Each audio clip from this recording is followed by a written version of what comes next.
TRP बढ़ेगी। उसको जाहिल को ये थोड़ी पता था कि मुसलमान भी 313 वाले हैं, इस बार जाग जाएंगे।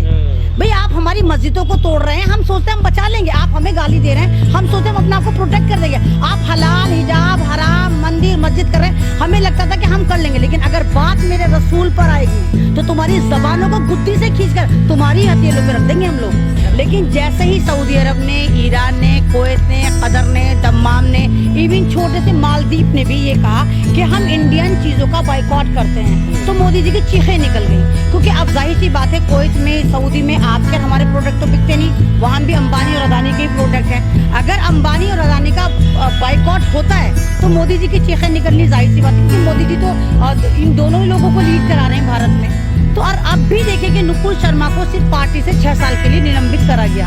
हमें क्या मालूम अगले साल हो सकता है या 6 महीने बाद उसको फिर लेकर आ जाए। और दूसरी बात ये देखिए कि नुपुर शर्मा को एक तरह से मोदी जी फॉलो कर रहे हैं, अमित शाह फॉलो कर रहे हैं, और बहुत सारे ऐसे लोग नितिन गडकरी फॉलो कर रहे हैं। 4 ऐसे बड़े लोग हैं जो अभी भी फॉलो कर रहे हैं, यानी कि कहीं ना कहीं ये अपनी राज दुलारी को, ये नुपुर शर्मा को या एक तरह से प्रोटेक्ट दे रहे हैं। अरे पार्टी से निकालो ना निकालो, हमारे में क्या फर्क पड़ता है, आप उस पर कार्रवाई करें। और जो आपका बुलडोजर, कभी मामा का बुलडोजर, कभी बाबा का बुलडोजर, कभी जिहाद कंट्रोल बोर्ड बन जाता है, तो नुपुर शर्मा की प्रॉपर्टी पे बुलडोजर क्यों नहीं चल रहा भाई? उसकी प्रॉपर्टी पे बुलडोजर भी चलना चाहिए, उसको अरेस्ट भी करना चाहिए, और उसकी जितनी भी तमाम संपत्ति है, जो पैसे हैं, वो तमाम उन लोगों में बंटने चाहिए जिनपे सरकार आज तक सोतेला व्यवहार करती चली आई है। आपको लगता है ऐसा होगा? ऐसा होगा नहीं, लेकिन मांग तो कर सकते हैं। अरे आप ये वाली बात लिख रख लीजिए, नुपुर शर्मा 3 महीने बाद, 4 महीने बाद, 1 साल बाद उससे भी बड़ी पद पे आएगी। अभी तो एक छोटी मोटी पोस्ट पर थी वो। आप इसको देखिए, कोई ना कोई इलेक्शन लड़वा के कोई ना कोई मंत्रालय दे दिया जाएगा। और बीजेपी ऐसा इससे पहले भी कर चुकी। आपको याद होगा बहन जी मायावती को भी एक बंदे ने गाली दी थी, तो इन्होंने क्या, अजय शंकर, उसकी बीवी को इन्होंने बाद में फिर उसको ही बना दिया था। तो ये बीजेपी की पुरानी आदत है, थूक के चाटना की जो नजीर है, मतलब इतनी बेहुरमती आज तक शायद किसी ने नहीं करी, रूलिंग पार्टी ने करी।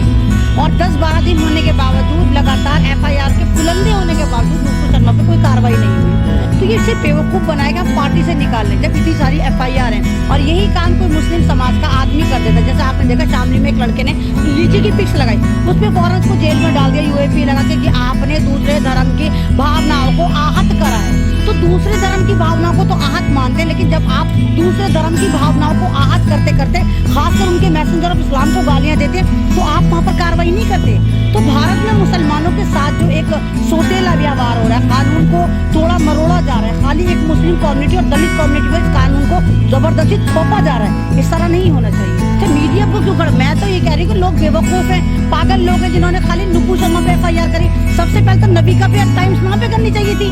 इन लोगों ने, जब आपने अपना स्पेस क्यों दिया, जब उसने अपना स्पेस दिया, मैदान दिया, जब तो वहाँ नफरत परोसी गई और नबी का आराम से चुप बैठी थी। भारत क्यों माफी मांगेगा? मांगेगी माफी बीजेपी, मांगेगी माफी नबी का, मांगेगी माफी जो है वो टाइम्स नाउ वाले मांगेंगे। भारत ने थोड़ी बेइज्जती करी है रसूल पाक की। जिस रूलिंग पार्टी ने बेइज्जती करी है पूरी दुनिया से, वो माफी मांगे। भारत क्यों माफी मांगेगा? हम भारतीय नहीं, हम आवाज उठा रहे हैं। फ्रिंज एलिमेंट है वो। अगर फ्रिंज एलिमेंट है तो 10 दिन से क्या कर रहे थे? अगर वो फ्रिंज एलिमेंट है तो मोदी जी आप पब्लिक को जवाब दें, जिनको आप लगातार बेवकूफ बनाते चले आ रहे हैं। आज भी आप नुपुर शर्मा को फॉलो क्यों कर रहे हैं? यानी वो आप ही की है। तो ये ड्रामेबाजी है, इनको पता है कि भारत के लोग बहुत बेवकूफ हैं, जरा सी लॉलीपॉप तो बेवकूफ बन जाते हैं। तो जाहिर सी बात है अरब के देशों को और जागना चाहिए, अरब के देशों को और जागना चाहिए। अगर मुसलमानों की सुनवाई भारत में नहीं हो रही तो मुसलमानों को या तो UN में जाना चाहिए, या अपने सऊदी अरब की तरफ, जितने भी इस्लामिक कंट्री उनकी तरफ देखना चाहिए। भारत में तो उनकी सुनवाई हो ही नहीं। अब आप देखें कि इतना, वो आपको याद होगा नरसिम्हा स्वारानंद, उसने देखा हाय हाय ये नफरती चिंटू मुझसे आगे चली गई, नंबर 1 पे चली गई। कल उसने भी भौंकना शुरू कर दिया कि हाँ बिल्कुल सही कहा, ऐसा होना चाहिए, वैसा होना चाहिए। तो इनके जो हौसले वो जग गए, इनको आदत हो गई, नरभक्षी हो गई, इनको खून पीने की आदत हो गई, दूसरे समाज को ठेस पहुंचाने की आदत हो गई। इन पर कार्रवाई होनी चाहिए, नहीं तो सरकार को सत्ता से उखाड़कर बाहर फेंक देना चाहिए। नुपुर शर्मा के लिए आप तमाम लोगों को अभी बैठना नहीं चाहिए, पूरे भारत को उतरना चाहिए और कहना चाहिए कि नहीं, हमें नुपुर शर्मा निलंबित नहीं चाहिए, हमें नुपुर शर्मा पे कार्रवाई चाहिए, साथ साथ टाइम्स नाउ चैनल पे कार्रवाई चाहिए। तो ये चड्डी गैंग को ये वाली बात अभी याद आई, इतने दिन बाद याद आई, जब 80-20 का खेला हमारे उत्तर प्रदेश की जो मुख्यमंत्री वो खेल लेते 80-20 कर लेते, तब